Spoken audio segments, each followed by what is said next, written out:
little over a week ago, on April 23rd, 2023, members of the New Columbia Movement Southwest chapter were outside of a supposedly kid-friendly drag show where they were peacefully and prayerfully protesting the event. But before the event could really even get started, the radical left decided to show their true colors and got violent with our members. And we positioned ourselves diagonal to where the bar was, and it was just us three. We had rosaries in hand, and in front of the bar, all the way down Tiller Street, was 30 plus Antifa John Brown Gun Club members touting your transgender flags, your homosexual flags, the Antifa banner. As soon as we started praying, they started massing on the opposite corner, yelling stuff at us, hail Satan, all sorts of things. You can see in the police footage, 2 people with umbrellas and another guy, Samuel Folks, starts walking up to where we are. And at this point, you can see Anthony in the video, kind of approach where they're coming from, put his hand out saying, stop, we each have our side here. Let's stay on each other's side. They didn't listen to him. They got up onto the sidewalk, began to square up with us, and then Samuel reaches in between both of the people with umbrellas, you can see in the video, and begins to start assaulting us with pepper spray. It wasn't that long ago that we were told that organizations like Antifa and others, not only were they not violent, but that they actually didn't even really exist, man. And you're just using this to drum up violence in society. Well, that was obviously fake news. This is a strategy by the left, actually. This is something that they like to do. They like to gaslight you into believing that whatever issues that you're observing with your own eyes and ears isn't actually even real. Antifa's an idea, not an organization. Oh, you got it. Not militia. That's what his FBI, FBI director. They gaslight you into believing that all of these problems don't exist until they've accomplished whatever they're trying to accomplish, and then they just deny it was ever an issue. Look at Black Lives Matter. During the Summer of Love, all the news reports were about peaceful protests as fires burned cities in the background. This is mostly a protest. It is not generally speaking unruly, but fires have been started. Are you stupid or something? And now that the crime is so flagrant, people like the Chicago mayor says, well, this is just an act of reparation, and we should be understanding of all of this.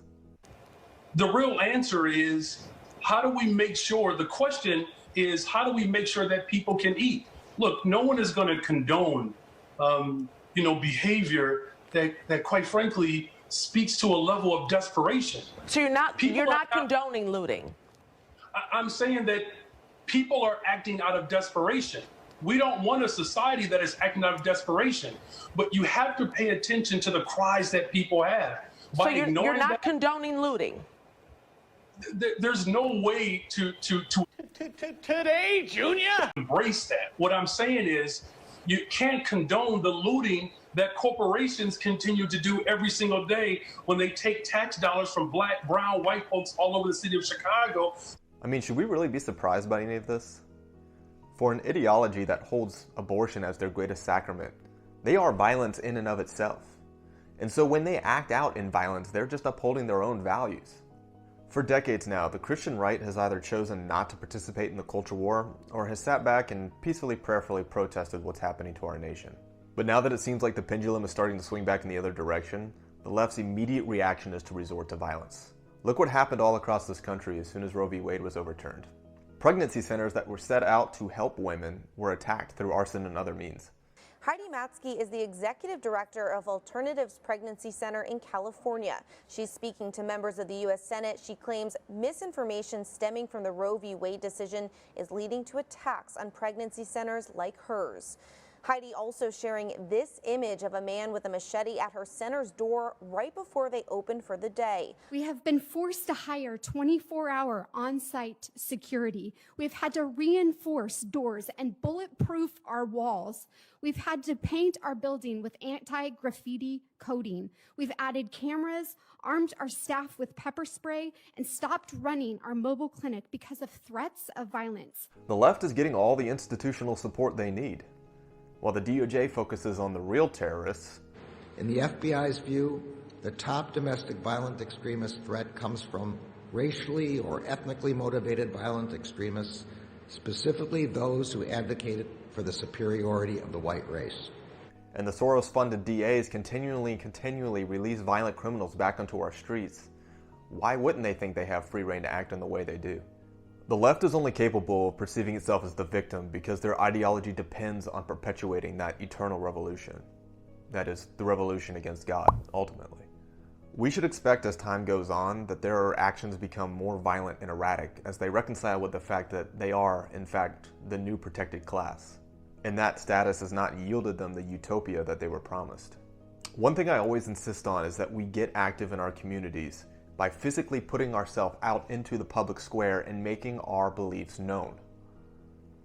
I've talked about this for so long that the left believes they have a monopoly on public opinion because they don't ever see any level of resistance. When this incident happened, there were 3 members of the New Columbia movement standing across the street praying, and there were 30 black bloc armed Antifa protecting child pornography. For the amount of times that I have people tell me how bad it's gotten and how off the rails we are as a country, I wish I could see that same level of vigor applied to actually putting forward some effort to stop it. So many people are just content doing nothing about it.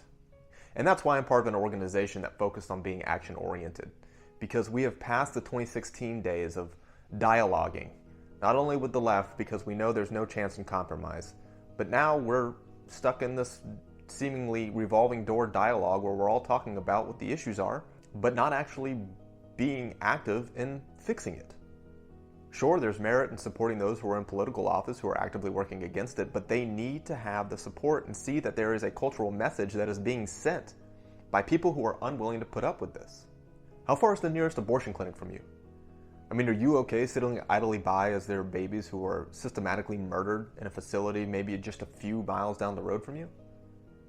I know I'm guilty of this too, but none of us should be complacent with that kind of stuff.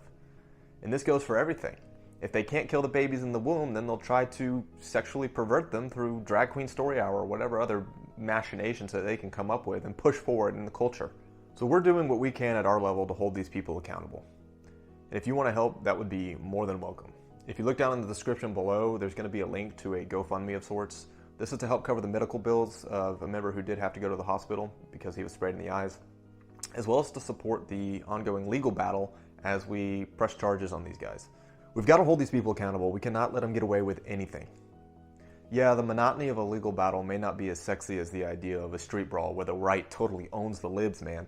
But think of this like training a dog. You have to continually punish bad behavior and reward good behavior. Leo, sit. All right, when I say stay, you stay. Okay? You stay.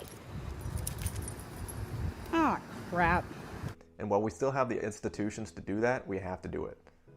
I want to give a shout out especially to the Fort Worth Police Department, who were not afraid to get involved and certainly gave these guys a hard time. What do they need a medic for? What do they need a medic for? Back up! Please call it for a medic! What do they need a medic for? What do they need a medic for? And I also want to give a shout out to the guys in Dallas who have been showing up to these events regularly and putting our values and virtues on display. And I want to give a shout out to Protect Texas Kids, who's been doing great work down in Texas, especially in the Dallas area, hosting these events so that we can get out there and show that our communities are not going to put up with this. Once again, check the link in the description below if you want to help us in this fight. Thanks again for watching, and we'll see you next time. Are these little terrorist tactics that they've employed going to deter the Southwest chapter from doing more prayer rallies outside of drag shows?